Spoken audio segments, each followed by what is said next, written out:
அந்த மரங்களை நாட்டி இயற்கையோடு சேர்ந்து வாழ்கிறதுக்கு ஆசைப்படுறோம், இல்லாட்டி அப்படி வாழ்கின்றவர்களை பார்க்கின்றோம் என்றால் மிக அரிதாகத்தான் இருக்கிறது.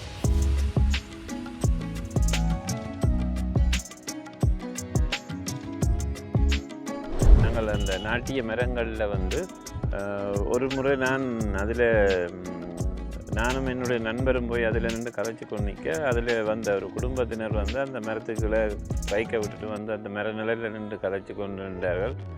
இந்த இடத்துல இந்த மரங்களை நாட்டிய புண்ணியவான் எங்கே இருக்கிறான்னு தெரிய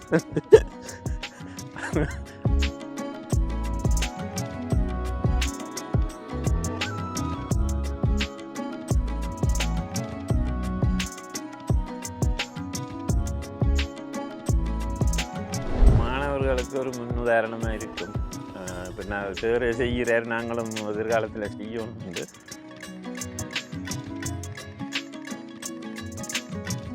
மரக்கண்டு தேவை என்று இல்லை இனி இடம் இல்லை என்று சொல்கிற அப்படி வந்துட்டு அப்போ ரோட்டில் நடப்போக பிரச்சனைகள் புதுசாக முளைக்குது. அதுக்கு நாங்கள் எங்களுக்கு புலம்பெயர் தமிழர் தான் முழுக்க எங்களுக்கு உதவி செய்து கொண்டிருக்கிறோம். இதை ஊக்கப்படுத்தி பின்னுக்கு நின்று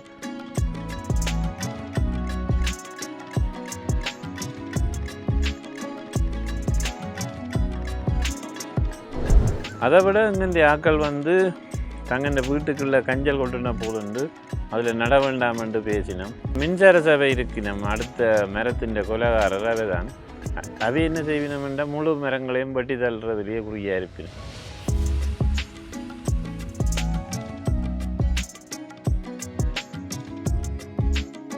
எல்லாருமே என்ன ஏளனமாக பார்த்தார்கள், ஏசினார்கள். இது இப்படி வீணா டைமை வேஸ்ட் பண்ணி கொண்டிருக்கிறேன் தான்.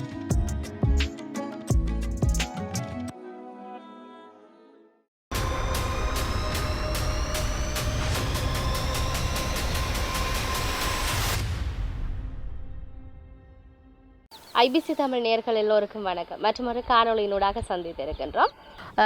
வளமையாக காணொலிகளூடாக உங்களை சந்திப்பது வளமை. அந்த வகையில் இன்றைய தினம் கிரீன் லேயர் சுற்றுச்சூழல் அமைப்போடு இணைந்து தான் நாங்கள் இன்று பயணிக்க போகின்றோம். இன்றைய காலகட்டம் தெரியும் எல்லாருக்கும், எங்கே பார்த்தாலும் வெயில் வெக்கையாக இருக்கும், வெப்பமாக இருக்கும். எங்கேயாவது ஒரு இணலுக்கு போய் நிற்க வேணும் என்றதான் எங்களுடைய பெரிய அவாவாக இருக்கும். வீதியால் போய் அவ்வளோ வெயில் சூடு, எங்கேயாவது ஒரு இணல் கிடைக்காதா அப்படின்னு சொல்லி ஓடிக்கொண்டிருப்போம். அப்படி நாங்கள் இணலை தேடித்தான் ஓடிக்கொண்டிருக்கிறோம். எத்தனை பேர் அந்த மரங்களை நாட்டி இயற்கையோடு சேர்ந்து வாழ்கிறதுக்கு ஆசைப்படுறோம், இல்லாட்டி அப்படி வாழ்கின்றவர்களை பார்க்கின்றோம் என்றால் மிக அரிதாகத்தான் இருக்கிறது. இருந்தாலும் நீர்வேலியில் நான் சொன்னது போல கிரீன் லேயர் சுற்றுச்சூழல் அமைப்பை நிறுவி சிறுக தான் ஓடி உழைத்து இன்றைக்கு இந்த பெரிய ஒரு அமைப்பாக கொண்டு வந்திருக்கிறேன் என்று சொல்லி அவர் எங்களோடு பகிர்ந்து கொள்ளக்கூடியதாக இருக்கிறது. அவரோடு சேர்ந்து தான் நிறைய விஷயம் பேச போகிறோம். இப்படி மரங்கள் எல்லாம் வச்சிருக்கிறார், யார் இங்கே வேலை செய்யணும், இவ்வளோ மரத்தவர் சாதனையாளராக இன்றைக்கு நாட்டி இருக்கிறார், பார்க்க எப்படி இருக்குது அந்த மரத்தையெல்லாம் சொல்லி கொஞ்சம் சுவாரஸ்யமாகத்தான் அவரோடு பேச போகின்றோம். வணக்கம். வணக்கம். உண்மையிலேயே இந்த இடத்துக்கு வந்தோன்னே ஃபுல்லாகவே மரமாக இருக்குது. நான் நினைச்சேன் பூக்கண்டுகள் அப்படி இருக்குமாண்டா, இல்லை ஃபுல்லாக இணல் தரக்கூடிய மரங்கள் தான் இருக்கிறதுங்கிறது கொஞ்சம் கேள்விகளாக இருக்கடே. என்னடா அப்படியும் வைக்கிறதுக்கு முயற்சியாளர்கள் இருக்கணும் தானேன்னு சொல்லி நாங்கள் நேர்காணலை ஆரம்பிக்கிறதுக்கு முதல் சிறியதொரு உங்களுடைய அறிமுகத்தோட. வணக்கம். என்னுடைய பெயர் சசிகுமார். நான் ஆசிரியர், கோப்பாய் கிறிஸ்தவ கல்லூரியில் ஐசிடி பாட ஆசிரியராக இருக்கிறேன். நான் 2020ஆம் ஆண்டு இந்த மரம் மீது கொண்ட ஒரு அதீத விருப்பத்தால் ஒரு சிறிய அளவில் ஆரம்பித்து இன்றைக்கு ஒரு எல்லாராலும் அறியப்படக்கூடிய ஒரு அமைப்பாக, சுற்றுச்சூழல் அமைப்பாக நாங்கள் வந்திருக்கிறோம். இது ஆரம்ப காலத்தில் இதை ஆரம்பிக்க என்னுடைய ஒரு சொந்த பணத்தில் தான் இதை செய்ய ஆரம்பித்தது. என்ன ஒரு குறுகிய எண்ணிக்கையில் ஆரம்பித்து அப்போ பிற்பட்ட காலத்தில் பிறகு எல்லாருடைய ஆலோசனைக்கு அமையவும் இது ஒரு நிறுவனமாக பதிவு செய்ய சொல்லி எல்லாரும் என்னை ஊக்குவித்தார்கள். அதன் பின்னர் எங்களுக்குள்ள ஒரு 11 இளைஞர்களை இதுக்குள்ளே உள்வாங்கி ஒரு அமைப்பாக உருவாக்கி அதுக்கு பிறகு பிரதேச செயலகத்துக்களை பதிவு செய்து அப்போ அந்த ஆரம்ப காலத்திலே ஒரு 10,000 மரங்களை நடுவோணும் என்ற ஒரு இலக்கில் இந்த நிகழ்ச்சி திட்டத்தை ஆரம்பித்தோம். அது எனக்கு கிட்டத்தட்ட 2.5 வருடங்கள் எடுத்தது இந்த 10,000 மரத்தை நாட்டி முடிக்க. மற்றது இந்த மரநடுகையில் வந்து எத்தனையோ பிரிவுகள் இருக்குது. மரக்கறி வீட்டு தோட்டம் செய்கிறது, பூக்கண்டுகள் செய்கிறது, அந்த மருந்து மூலிகைகள் செய்கிறது. அப்படி அதே மாதிரி இது எங்களுடைய வந்து நிழல் மரங்களை மட்டும். ஏனென்றால் நாங்கள் வாழ்கிற இந்த பிரதேசம் வந்து வெப்பநிலை அதி உச்சத்தில் இருக்கிற பிரதேசம். அப்போ இந்த வெப்பநிலையை குறைக்கிறதுக்கு எங்களுடைய மக்கள் மத்தியில் சரியான விழிப்புணர்வு குறைவாக இருக்கிறது நான் பல முறை கண்டிருக்கிறேன்.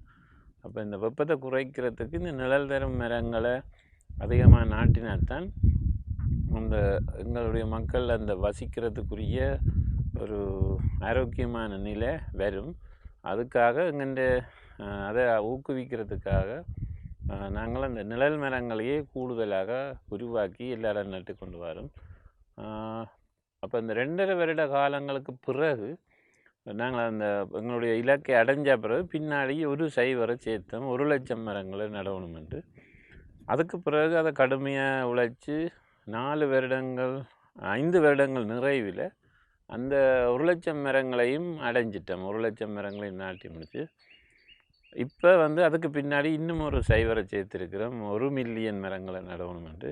இப்போ 1,07,000 மரங்களை இதுவரைக்கும் நாட்டி முடிச்சிருக்கிறோம். 6வது ஆண்டில் காலடி எடுத்து வச்சிருக்கிறோம். இந்த 6வது ஆண்டில் ஏராளமான ப்ரொஜெக்டுகளை செயற்திட்டங்களை செய்து முடிச்சிருக்கிறோம்.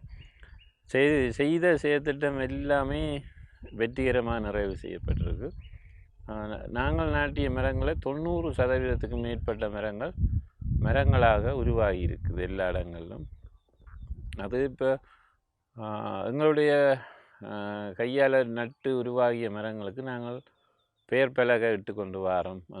அந்த அடையாளப்படுத்துறதுக்காக அந்த அடையாளப்படுத்த போகைக்க எங்களுடைய மரங்கள வளர்ச்சியை பார்க்க எங்களாலேயே பிரமிப்பாக உற்று நோக்கப்படுது. இன்றைக்கு ஏராளமான மக்களுக்கு தெரிகிற ஒரு அமைப்பாக வந்திருக்கு. நாங்கள் ஏராளமான ப்ரொஜெக்டுகளையும் பல பிரதேசங்கள் இங்கே இருந்து மட்டக்களப்பு வரைக்கும் செய்து கொண்டிருக்கிறோம். திருகோணமலை எல்லா இடமும் போகிறோம், எல்லா இடமும் செய்கிறோம். எல்லா மக்களும் விழிப்புணர்வு அடையணும். விழிப்புணர்வு அடைஞ்சு இன்னும் பாரதூரமான அந்த காலநிலை மோசமான நிலைக்கு போய்கொண்டிருக்குது. கடந்த வருடமும் 7 பேர் எங்களுடைய பிரதேசத்தில், அது குறிப்பாக யாழ்ப்பாணத்தில் வெப்பத்தால் இறந்தவர்கள். அதுவும் குறிப்பாக தீவக பிரதேசங்களில் வந்து அதியுச்ச வெப்பநிலை வந்து அதுவும் குறிப்பாக நெடுந்தீவு இந்த யாழ்ப்பாணத்தை விட்டு அங்கே தூரம் இருக்கிற தீவுகள் எல்லாம் தண்ணி தட்டுப்பாட்டில் இருந்து இந்த மரங்கள் இப்போ இன்மையால் மக்கள் எல்லாம் இறக்குற நிலைக்கு வந்தார்கள். 7 பேர் இறந்தார்கள் வெப்பத்தால் மட்டும். அது இந்த ஆண்டு இன்னும் அதிகரிக்கும் என்று நான் எதிர்பார்க்குறேன். காரணம் என்னென்னா, இந்த கடந்த மழை வீழ்ச்சி எங்களுக்கு மிக குறைவாகவே அது பதிவு கிடைத்தது. கடந்த காலங்களோடு ஒப்படைக்க மழைக்குரிய சூழ்நிலை வந்தது தானே எங்களுக்கு கிடைத்த நீரின் அளவு ஏனைய காலங்களோடு ஒப்படைக்க மிக குறைவு. இதால் பெரிய ஒரு நீர் தட்டுப்பாடு இல்லைன்னு நாங்கள் எதிர்கொள்ள போகிறோம். அதுக்கு எல்லா மக்களும் விழிப்படைஞ்சு நிறைய மரங்களை நாட்டி இந்த பெரிய ஆபத்தில் இருந்து இந்த தேசத்தை காப்பாற்றுவோம் என்று நான் கேட்டுக்கொள்கிறேன். பெரிய ஒரு இலக்காக இருக்கிறது. பெரிய ஒரு என்னென்னு சொன்னால் எங்களோட தேசத்தை வந்து இந்த ஆபத்திலிருந்து காப்பாற்றணும். வெக்கையால் உயிரிழப்புகள் என்பது ஏராளமாக இடம்பெறுகிறது என்பது இந்த இடத்துல நான் ஆசிரியருக்கு இந்த இடத்துல நன்றிகளையும் வாழ்த்துக்களையும் சேரணும். என்றால் தனி ஒரு நபராக ஆரம்பித்த விடயம் அமைப்பாக வந்து நிற்கிறது. ஆரம்பத்தில் சொல்லியிருந்தார், எனக்கு வந்து இந்த மரங்கள் மீது உள்ள அதிக அளவிலான பற்று, அந்த காதல், அதனால தான் நான் வந்து இந்த மரத்தை கூடுதலாக நாட்ட வேண்டும், மக்கள் மீது சமூகத்தின் மீதான ஒரு அக்கறை, இணல் தரக்கூடிய மரங்களை நான் நாட்ட வேண்டும் என்று என்னுடைய சுய தொழிலில் வலுக்கிட்டது இன்றைக்கு ஒரு அமைப்பாக இருக்குன்னு சொல்லி அநேக மாணவர்களுக்கு பலது மீத ஆசைகள், பல மீதான ஒரு விருப்பம் இருக்குது. உங்களுக்கு இந்த மரத்தின் மீதான அந்த அன்பு பற்று எப்படி உங்களுக்கு வந்தது? அதன் இப்போ பொதுவாக வீடுகளில் வந்து மரக்கன்றுகள் வைப்பின ஒரு 2 மரம், ஆனால் இது சமூகத்துக்கு கொண்டு போகணும் என்கின்ற ஒரு எண்ணம் எப்படி? இது அந்த ஆசிரியர் நியமனம் வந்து முல்லைத்தீவு மாவட்டத்தில் துணுக்காய் பிரதேசத்தில் ஒரு பாடசாலை உண்டு. அதில் தான் இந்த முதல் நியமனம். அந்த பாடசாலையில் வந்து சரியான வெயில்ன்றால் அது மன்னாருக்கு அண்மைய பாடசாலை, மன்னார் போர்டருக்கிட்ட வெப்பநிலையிலே அதி உச்சம். ஆனால் அந்த இடத்துல வந்து பால மரங்களில் தான் ஆதிக்கம் கூட இருந்தது. இந்த பிள்ளைகளெல்லாம் பார்த்தா சட்டியாக வெப்பத்தில் பாதிக்கப்பட்ட பிள்ளைகள். அப்போ நான் நியமனம் கழித்து முதல் நாளே போய் வெப்பங்கண்டு கொண்டே நட்டேன் நான் அந்த பாடசாலையில். பிறகு அந்த பாடசாலையை விட்டு நான் திரும்பி வரைக்கே பாடசாலையை வேப்பங்கண்டால் சோலையாக்கி போட்டு தான் வந்தேன்.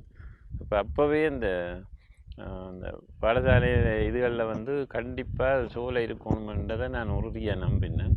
பிறகும் ஏதோ நான் போகிற இடம் முழுக்க வெயில் கூடின இடங்களான் பொங்குழுதி மகாத்தியாலயம். அதே மாதிரி இந்த எங்கே போகிறோன்னா அங்கே எல்லாம் வெயிலால் பாதிக்கப்பட்ட இடங்கள்லாம். மற்றது இன்னொரு விஷயத்தையும் சொல்லணும், நாங்கள் ஏழு படிக்கிற காலங்கள்லையும் அப்போ முழுக்க சைக்கிளில் தான் டியூஷனுக்கு யாழ்ப்பாணம் போகிறது இங்கே நீர்வேலியிலேருந்து. அப்போ முழு வெயிலையும் குடிச்சு தான் டியூஷனுக்கு சைக்கிளில் போகிறது. அப்போ போய்க்க அந்த நல்ல மரங்களை கண்டா அதுக்குள்ளே போய் இளைப்பாறிட்டு அப்படி தான் போகிறோம் நாங்கள். அப்போ போய்க்க அந்த நல்ல மரங்களை பார்க்க ஆசையாக இருக்கும். நாங்கள் அந்த மரத்தை முந்தி யாரும் இதை நட்டிருப்பினோம், எத்தனை வருஷத்துக்கு முன்னோம் அப்படி நல்ல கூலாக இருக்குண்டு. இப்போவும் அந்த மரங்கள் இருக்குது, நல்லூருக்கு முன்னால் நிற்குது, கட்டப்பிராயில் நிற்குது, அப்படி அந்த ஒவ்வொரு இடங்களில் இருக்குது அந்த நல்ல மரங்கள். இப்போ போனாலும் அந்த இடத்த மோட்டர் பைக்கை ஸ்லோ பண்ணிவிட்டு பழைய ஞாபகங்களை மீட்டுண்டு தான் போகிறோம் நாங்கள். கண்டினியூவலி அப்படி போனாலும் அந்த மரங்களை தான் கூட ரசிக்கிறது கூட, அந்த மரங்களில் இருக்கிற விருப்பம்.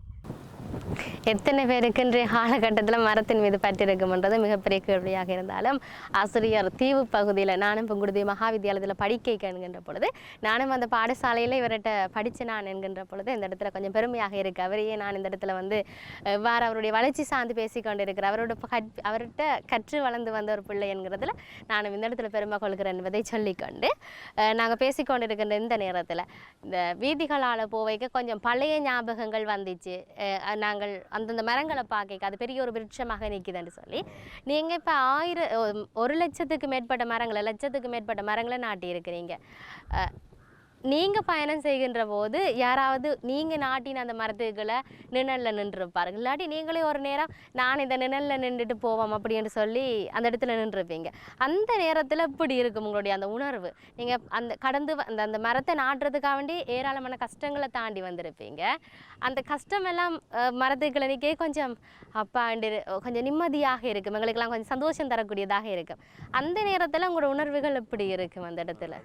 இப்போ கோப்பா கைதடி வீதியில் இப்போ நாங்கள் அந்த நாட்டிய மரங்களில் வந்து ஒரு முறை நானும் என்னுடைய நண்பரும் போய் அதில் நின்று கதைச்சி கொண்டிக்க, அதில் வந்த ஒரு குடும்பத்தினர் வந்து அந்த மரத்துக்களை பைக்கை விட்டுட்டு வந்து அந்த மர நிலையில் நின்று கதைச்சி கொண்டு நின்றார்கள். இந்த இடத்துல அந்த மரங்களை நாட்டிய புண்ணியவான் அங்கே இருக்கிறான்னு தெரிய. அப்போ நாங்கள் சிரித்து கொண்டிருந்து நாங்கள் பக்கத்தில் அவர்கள் அந்த வெயில்களால் வந்து வெயில் தாங்க இல்லாமல் தான் இதில் இறங்கி நின்றவே.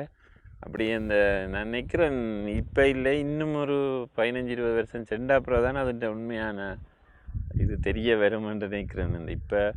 இப்போ தான் நாங்கள் 6 வருஷம் அதில் ஒரு குறிப்பிடத்தக்க அளவு மரங்கள்லாம் பெரிய அளவு வளர்ச்சியில் இருக்குது. அது இன்னும் பெரிய ராட்சத மரங்களாக வர்றதுக்கு இன்னொரு 10 வருஷங்கள் ஆகும். அதன் பிறகு இன்னும் கனவேல் அதில் பலனடைவார்கள். நான் இது வந்து இதில் முக்கியமாக குறிப்பிடவும் என்றால், இது நாங்கள் நட்டம் அந்த எங்கண்டி என்று சொல்லி செய்து ஒரு நாளும் அங்கே தேசம் இது வந்து எல்லாரும் விழிப்புணர்வு அடைஞ்சு ஒவ்வொருத்தருமே நிறைய மரங்களை நட்டத்தான் அங்கே தேசத்தில் நிறைய மரங்கள் உருவாகும். அதைத்தான் நாங்கள் இது என்னுடைய மாணவர்களுக்கு ஒரு முன்னுதாரணமாக இருக்கும். இப்போ நான் செய்கிறார், நாங்களும் எதிர்காலத்தில் செய்யணும் உண்டு.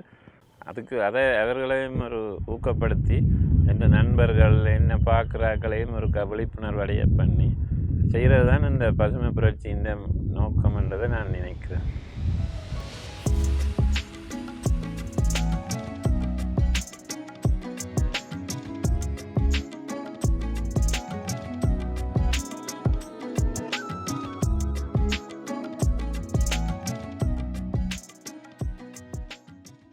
இந்த நேர்காணலை மேற்கொள்றதுக்காக வேண்டி இந்த இடத்துக்கு வருகின்ற பொழுது கொஞ்சம் சுற்றி பார்க்கக்கூடிய மாதிரி இருந்துச்சு.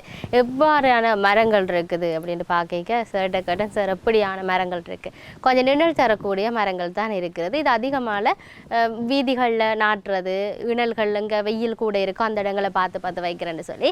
சரி, அப்படி உள்ளுக்க வந்து பார்த்தோம்னா கொஞ்சம் வித்தியாசமாக மட்டைகளில் கம்பிகள் எல்லாம் கட்டி ஒரு 4 மட்டைகள் வைத்து இங்கே பார்க்கக்கூடியதாக இருக்குப்பா. அந்த மட்டைகள் சார்ந்து என்னத்துக்காக வேண்டி இந்த மட்டைகள் இருக்குது? கூடுதலாக வேலிகள் பாதுகாக்கப்பட வேண்டும் மரங்கள் என்கின்ற ஒரு நிலைப்பாடு இருந்தாலும் இவர்கள் இந்த வீதிகளில் வைக்கின்ற பொழுது அந்த வீதிகளில் மரங்களை நாட்டுகின்ற பொழுது பல்வேறுபட்ட சிக்கல்கள் வரும், பல்வேறுபட்ட பிரச்சனைகள் வரும். சில நேரத்தில் அந்த வீதிகளை நாட்டுவதற்கு தடையாக இருக்கும். இல்லாட்டி பக்கத்தில் இருக்கிற காணிக்கரை சொல்வார், இது என்னுடைய காணிக்கை வந்துடும், கொஞ்சம் வெளியே வையுங்கண்டு. இப்படி நிறைய பிரச்சனைகளை வந்து நாங்கள் இந்த மரம் நாட்ட போய்க்கையும் இந்த வேலிகளை கொண்டு போய்க்கையும் எதிர்கொள்ளக்கூடியதாக இருக்கும். அது சார்ந்து எங்களுடைய கருத்தை எங்களோட தெரிவித்துக் கொள்ளுங்க. நாங்கள் இதுவரை காலமும் மரங்களை நாட்ட வலிக்கிட்டது வந்து பாடசாலையில் முதலாக நாங்கள் கை வச்சது. பாடசாலையில் வச்சது என்னென்னா, பாடசாலை மரத்தில் ஒரு தரம் கை வைக்க மாட்டோம். அதால் எங்கிட்ட அந்த திட்டங்கள் வெற்றி பெற்றது. முழு பாடசாலையிலும் கொண்டு போய் நட்டு போட்டு அப்புறம் அடுத்ததாக வந்து கோயில்கள், ஆஸ்பத்திரி அப்படி என்றெல்லாம் வச்சு கொண்டு நிறுவன ரீதியாக வச்சு கொண்டு வந்தோம். இப்போ என்னென்னா எல்லா இடமும் நிறைவடைஞ்சிட்டது போல இருக்குது. இப்போ போய் மரக்கண்டு தேவையான்னுக்கிட்டா இல்லை இனி இடம் இல்லை என்று சொல்கிற அப்படி வந்துட்டு. அப்போ இப்போ வந்து என்னென்னா எங்களுக்கு கட்டாயம் இனி ரோட்டுக்கு இறங்க வேண்டியது வந்து. அப்போ ரோட்டில் நடப்போய்க்க பிரச்சனைகள் புதுசாக முளைக்குது. ஆடு மாடுகள் வந்து எங்கள் பிரதேசத்தில் கட்டாக்காலியாக எக்கச்சக்கமாக தெரியுது, ஒரு தட்டை இதுவும் இல்லை. அப்போ அதுக்காக எங்களுக்கு கூடு செய்ய வேண்டிய தேவை ஏற்பட்டது.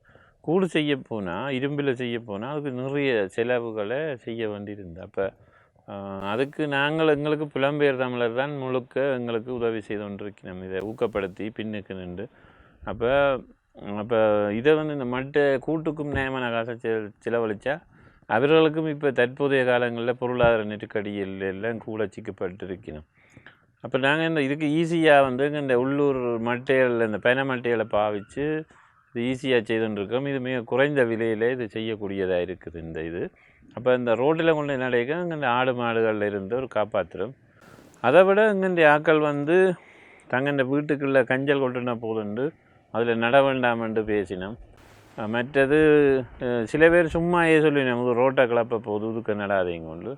பிரதேசக்கார சொல்லுவினோம், அந்த இடத்துல இருந்து கொஞ்சம் தள்ளி நடங்கொண்டுவினோம்.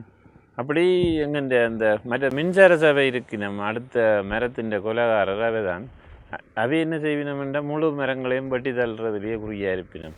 கேட்டால் சொல்லுவினோம், எங்களோட பிரதேசங்களில் வந்து இப்போ மின்சாரத்தில் வந்து வயறுகள் எல்லாம் மாற்றி கம்பியில் இருந்து வயருக்கு மாற்றினது. அந்த வயருக்கு மாற்றினது நோக்கமே மரங்களை தரிக்கிறத குறைக்கிறதுக்கு தான். ஆனால் வயர் போகிற பிரதேசங்களிலும் கூட அவர்கள் அதை தரித்து கொண்டிருக்கிறார்கள். நாங்கள் அதை அவர்களோட எல்லாம் போய் கதைச்சிருக்கிறோம், சண்டை பிடிச்சிருக்கிறோம், இதில் தரிக்க வேண்டாம். அது சிங்கள இடங்கள்லாம் போய் பார்த்துருக்குறோம். மரங்களுக்கு நடுவுகளாலேயே அந்த வயரை விட்டெடுத்து அப்படியெல்லாம் காப்பாற்றி கொண்டு போயின மரங்களை. ஆனால் இங்கென்ற யாழ்ப்பாணத்தில் அந்த வயர் பிரதேசங்களையே எல்லாம் ஒட்டுமொத்தமாக தரைக்கிற ஒரு பண்பாடு இருக்குது, என்னென்று தெரியல. அப்போ எங்களுக்கு அது ஒரு பெரிய சவால். அப்போ மரங்களை ரோட்டில் ஒரு பக்கம்தான் நட வேண்டிய தேவை இருக்குது. அந்த வயர் போச்சுதுன்னா அந்த பக்கம் நடவே இல்லாது, அவர்கள் எப்படியும் பட்டுவார்கள். அப்போ நாங்கள் அதுக்கு எதிர்ப்புறமாக இருக்கிற வீதியில் நட்டு கொண்டு வரோம். அதுலேயும் கணக்க பிரச்சனைகளை எதிர்கொண்டு வரோம். தண்ணி ஊற்றுற பிரச்சனை இன்றைக்கு யாழ்ப்பாணத்தில் பெரிய பிரச்சனை. அப்போ பக்கத்து வீட்டுக்காரர் போய் கேட்டால், தம்பி எங்களுக்கு நேரம் இல்லை என்று சொல்லிடுவோம், தண்ணி ஊற்ற நேரம் இல்லை. அப்போ நாங்கள் சிலதுகளை வந்து இங்கே இருந்து கொண்டே எங்கள் வேலையாக்களை அனுப்பி ஊற்றுறது. அப்படி இது ஒரு இந்த எப்படி நாங்கள் இந்த எல்லாற்ற மனதிலையும் இந்த மாற்றத்தை ஏற்படுத்தி எங்கள் தேசத்தை பசுமையாக்குறன்றது பெரிய சவால் தான். உண்மையிலேயே இந்த காணொலியை பார்க்கின்றவர் எல்லோரும் வந்து ஒரு விஷயத்தை புரிஞ்சு கொள்ள வேண்டும். இதை மரம் நாட்டுறது என்பது வந்து ஒரு தனிப்பட்ட என்னுடைய இல்லாட்டி சேருடைய அப்படி என்று இல்லை. இந்த மரத்தால் நம்மளுடைய சந்ததி வந்து ஏதோ ஒரு விதத்தில் நன்மை பெற போகிறது என்பது ஒரு விடயம். பல சவால்கள், இந்த சவால்களை கேட்கின்ற பொழுது நான் யோசிக்கிறேன், இந்த இடத்துல இதெல்லாம் ஒரு பிரச்சனையாக இருக்குது பாருங்களேன். தண்ணி ஊற்றுறது பிரச்சனை, பிரச்சனை, உள்ளுக்கு கஞ்சல் விழுமன்றது ஒரு பிரச்சனை. இன்றைய காலகட்டம் எப்படி வளர்ந்து கொண்டு போகுது என்றால் வேலை செய்வது என்பது எல்லோருக்கும் பெரிய அளவில் ஒரு பிரச்சனையாக வந்து விடுகிறது. அது ஒரு சிறிய ஒரு விடயம். ஆனால் அந்த மரம் நாளைக்கு நம்மளுடைய பிள்ளைகளுக்கு, நம்மளுடைய பேர பசங்களுக்கு எப்படியான ஒரு நன்மை பயக்க போகுது என்பதை நாங்கள் சிந்திக்க வேண்டிய தேவை இருக்கிறது. குறிப்பாக இந்த மின்சார சபை மீது, பிரதேச சபை மீது, ஏனென்றால் அதிக அளவில் அவர்கள் எதிர்கொள்ளக்கூடிய பிரச்சனைகளாக இருக்கிறது. அதில் இருக்கக்கூடிய உயர் அதிகாரிகள் இது சார்ந்து சிந்தித்து ஏதாவது ஒரு விஷயத்தை நாங்கள் சரியான விதத்தில் இதுக்கும் ஒரு தீர்வு இருக்கும், அந்த தீர்வை நாங்கள் தேடி பார்ப்போமாக இருந்தால் எங்களுக்கு உண்மையிலேயே அது நன்மை பயக்கும் என்பதை சொல்லிக்கொண்டு சார் பேசுகின்ற பொழுது சொல்லியிருந்தார், இந்த யாழ்ப்பாணத்தில் மரங்களை வெட்டுறது அவ்வளவுக்கு அவைக்கு அவ்வளோ பெரிய ஒரு ஆனந்தம் கூட. என்னென்னு சொன்னால் வளர்க்குறதுக்கு தண்ணி ஊற்றுறதுக்கெல்லாம் நேரம் இல்லை, ஆனால் மரத்தை என்பது வெட்டி கொண்டு செல்கிறார்கள் என்று சொல்லி இந்த இடத்துல ஒரு விஷயம் என்னென்னு சொன்னால், சார் இந்த யாழ்ப்பாணத்தை தானே நீங்கள் மட்டக்களப்பில் மரங்களை நாட்டுறீங்க, திருகோணமலையில் நாட்டுறீங்க, கிளிநொச்சி, முல்லைத்தீவு, அவ்வாறு மன்னார் எல்லா பகுதிகளையும் வடகிழக்கில் நாட்டி கொண்டு வருகின்ற பொழுது இப்படி சில இடங்களில் ஒவ்வொரு பிரச்சனைகள் வரும். இந்த இடத்துல வந்து மின்சார சபை தண்ணி ஊற்ற மாட்டோம், குப்பை விழும் அப்படின்னு சொல்கிறார்கள் என்று சொன்னால், அந்த இடத்துல இன்னொரு பிரச்சனை வரும். அங்க அப்படியான பிரச்சனைகள் இருக்கு, இல்லாட்டி அப்படி உதவி செய்கிறார்கள் அந்த மரங்களை நாட்டுறதுக்கு ஒவ்வொரு இடங்களுக்கு ஏற்ற மாதிரி. இல்லை, அங்கே யாழ்ப்பாணத்தை விட வந்து மன்னாரில் எல்லாம் வந்து அதிக வெப்பமாக இருக்குது. அங்கே வந்து இந்த அதை பாதுகாக்கிறதுக்கு தண்ணி வசதியை ஏற்படுத்துறதே மிகப்பெரிய சவால். அதுக்காக நாங்கள் என்னென்னா 5000 புங்க மரம் வந்து மன்னாரில் செய்து நாங்கள் அதை வந்து நான் செய்கிறதுக்கு முன்னம் வடிவாக நன்றாக பிளான் பண்ணாமல் போய் அது செய்கிறதில்லை. அப்போ செய்ய முன்னம் போயிடும் இதை எப்படி வெற்றிகரமாக செய்யலாமென்று. அப்போ அதுக்கு என்னென்னா அங்கே இருந்த இராணுவத்தினற்ற உதவி எடுத்தேன். அவர்களிடம் வந்து ஒரு 1500 புங்க மரங்களை கொடுத்து அவர்கள் தங்களுடைய முகாம்களுக்கு உள்ளே வந்து அதை நட்டார். அப்போ எங்களுக்கு தேவை அந்த அவ்வளவு மரமாகணும் என்று அது வெற்றிகரமாக அந்த அவ்வளவு மரமாக்கப்பட்டது. அதை பிறகு அங்கே மன்னாரில் இருக்கிற 2 கல்வி வலயங்களுக்கு போய் அதுக்குள்ள இருக்கிற மொத்த பள்ளிக்கூடங்களுக்கும் 2 வலயத்தில் இருக்கிற மொத்த பள்ளிக்கூடங்களுக்கும் இந்த புங்க மரங்களை வழங்கி ஒவ்வொரு பள்ளிக்கூடங்கள்லேயும் அந்த மரங்கள் பக்குவமாக நடப்படுறதை உறுதிப்படுத்தி அதையும் செய்து முடித்தோம். அதை விட அங்கே இருந்த வைத்தியசாலை சில அமைப்புகளோடு தொடர்ந்து அந்த 5000 புங்க மரத்தையும் வெற்றிகரமாக நாட்டி முடித்தோம். அதுபோல் முல்லைத்தீவிலே பாடசாலை மாணவர்களுக்கு கருத்த குழுமான் மாங்கன்றுகளை வந்து ஒவ்வொரு பாடசாலை ரீதியாக சென்று கையெழுத்தினாங்க. அதுக்கு கிரீன் முள்ளி என்ற ஒரு ப்ரொஜெக்டை வந்து முல்லைத்தீவு மாவட்ட அரசு அதிபர் அவர் தான் அதை தொடக்கி வச்சவர். அவர் கூடாவே அதையும் செய்து முடித்தோம். இப்போ கிளிநொச்சியில் எங்களுக்கு கொமர்ஷியல் வங்கி வந்து எங்களுக்கு 3 மில்லியன் ரூபாவை எங்களுக்கு தந்தது. அதன் மூலம் 10,000 மரக்கன்றுகளை கிளிநொச்சி மாவட்டத்திலையும் யாழ் மாவட்டத்திலையும் நடுறதுக்கு ஒரு ஒப்பந்தம் கைச்சாத்திட்டு நாங்கள். அதில் கிளிநொச்சி அறிவியல் நகரில் இருக்கிற பல்கலைக்கழகத்தில் எங்கள் யாழ்ப்பாண பல்கலைக்கழகத்தில் 3400 கண்டை நாட்டினாங்க. அது நட்டு நல்ல நிலைக்கு வளர்ந்துட்டுது. அதுக்கு நாங்கள் அந்த பணத்தை அதுக்கு தான் செலவழிச்சினாங்க கூடுதலாக. ஏன்னா அந்த அவ்வளோத்தையும் மரமாக்கணும்னு தண்ணியெல்லாம் நாங்களே பவுசர் பிடிச்சி ஊற்றி எப்படி வளர்த்துருக்குறோம். அதுபோல் எல்லா புகையிரத நிலையங்களோடையும் அவர்களோட தொடர்பு கொண்டு 3000 கன்றுகளை அந்த புகையிரத நிலையங்களுக்கு எல்லாம் நட்டினாங்க. அதே நேரத்தில் கிளிநொச்சி மாவட்டத்தில் இருக்கிற 2 கல்வி வலயத்துக்கு ஊடாக எல்லா பாடசாலையிலையும் கொடுத்து அந்த 10,000 மரத்தையும் வெற்றிகரமாக கடந்த டிசம்பர் மாதம் செய்து முடிச்சினாங்க. இப்படி ஏராளமான ப்ராஜெக்டுகள் வெற்றிகரமாக செய்து முடிக்கப்பட்டிருக்கு. உண்மையிலேயே ஒரு வெற்றியாளராக, வெற்றியினுடைய சொந்தக்காரனாக தான் அவர் பயணித்து கொண்டு இருக்கிறார். நிறைய கேள்விகள் இருக்கிறவர்கிட்ட கேட்கறதுக்கு. அதில் நம்ம ஒரு கேள்வியை முன்வைக்கலாம். என்னென்னு சொன்னால், பாடசாலையில் ஆசிரியராக சேவை செய்து கொண்டு இது உங்களுடைய ஆசை, விருப்பம், ஏதோ ஒன்று சமூகத்துக்கு கொண்டு சேர்க்க வேண்டும் என்ற நல்லெண்ணத்தில் இந்த அமைப்பு இப்போ 2ஐயும் நீங்கள் செய்கின்ற பொழுது இங்கே அலுவலகத்தில் வேலை செய்கிறவர்கள் இருந்தாலும் இந்த அமைப்போடு சேர்ந்து நீங்களும் ஈடுபடுகின்ற அந்த ஒரு சந்தோஷம் இல்லாட்டி அந்த ஒரு திருப்தி இருக்காது.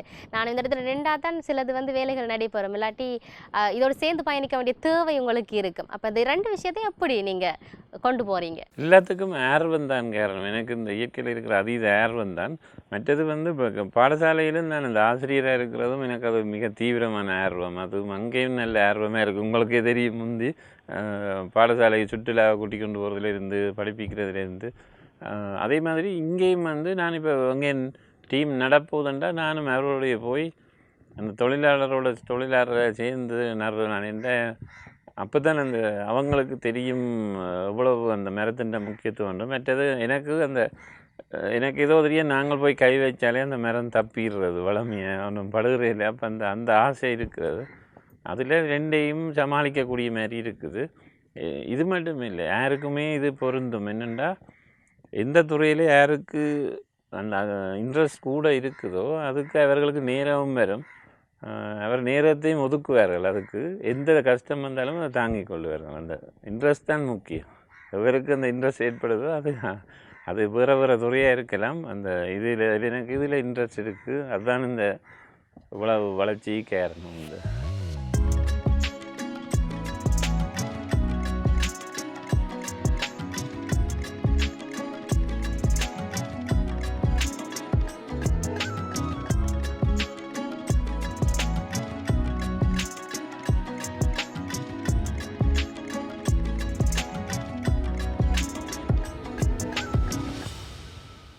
நிறைய விடயங்கள் நாங்கள் பேசிக்கொண்டு இருக்கிறோம். இந்த அமைப்பு நிறுவுறதுக்கு என்ன காரணம், இருக்கக்கூடிய பிரச்சனைகள் என்ன, சவால்கள் என்ன, அப்படி நிறைய விஷயம் பேசிக்கொண்டிருக்கிற நேரம் காணாது இவரை பற்றி, இவருடைய பயணம் சார்ந்து நிறைய விஷயம் பேசுறதுக்கு.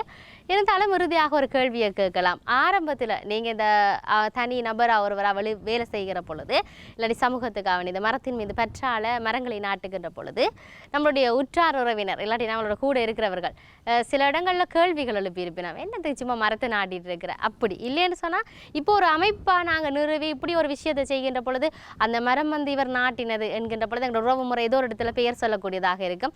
அந்த விஷயம், இந்த விடயம் எப்படி இருக்குது, உங்களுடைய பயணத்தில் நடந்திருக்கா இல்லாட்டி நடக்குதா, எப்படி இதை தாண்டி வந்தீங்க, அது சார்ந்த எங்களோட பகிர்ந்துக்கள். நிச்சயமாக நடந்திருக்கு. இப்போ எங்கள் வீட்டுக்காரர்கிட்ட சப்போர்ட்டில் இருந்து முதல் எல்லாருமே என்ன ஏளனமாக பார்த்தார்கள், ஏசினார்கள். உண்ட இது இப்படி வீணா டைமை வேஸ்ட் பண்ணி கொண்டிருக்கிறேன். ஆனால் இன்றைக்கு இந்தியாவில் எங்களுக்கு நம்மாழ்வார் விருது கிடைச்சது கடந்த வருடம் 5ஆம் மாதம். அப்போ அதுக்கு போய் வந்தோம். மற்றது என்ன தேடி இங்கே இயற்கை ஆர்வலர் எல்லாம் தேடி வரையணும். அப்போ பார்க்க வீட்டுக்காரருக்கே இப்போ மனம் மாற்றம். அதே மாதிரி எங்கள்ட உறவுகள் கனவேற்ற மனதில் இப்போ இவர் செய்கிற வேலை ஒன்று புனிதமானதாக இந்த ஒரு வித்தியாசமான வேலை ஒன்று செய்கிறார். அங்கே தேசத்துக்கான வேலை செய்கிறார், அது மரியாதைக்குரிய வேலை செய்கிறார்ன்றதாவே உணர்ந்து கொண்டிருக்கேன் அவங்க இந்த இதால். அது எனக்கு இன்னும் ஏற்பட்டிருக்குது. அந்த ஏளனங்கள் எல்லாம் இப்போ தற்போது இல்லாமல் போயிருக்கு. இப்படித்தான் வாழ்க்கையில் நிறைய அடிகள் வாங்கி வந்தாலும் நம்ம எழும்பி வரைக்க நல்ல பாசிட்டிவான எங்களுக்கு கொஞ்சம் முன்னேற்றத்துக்கு சில 4 வார்த்தைகள் கிடைக்குமாக இருந்தாலும் நாங்கள் அடி வாங்கின அந்த விஷயமெல்லாம் மறந்து போயிடுவோம். எழும்பி வந்தது எல்லாம் மறந்து சரி இன்னும் கொஞ்சம் உற்சாகத்தோடு வேலை செய்யக்கூடியதாக இருக்கும்.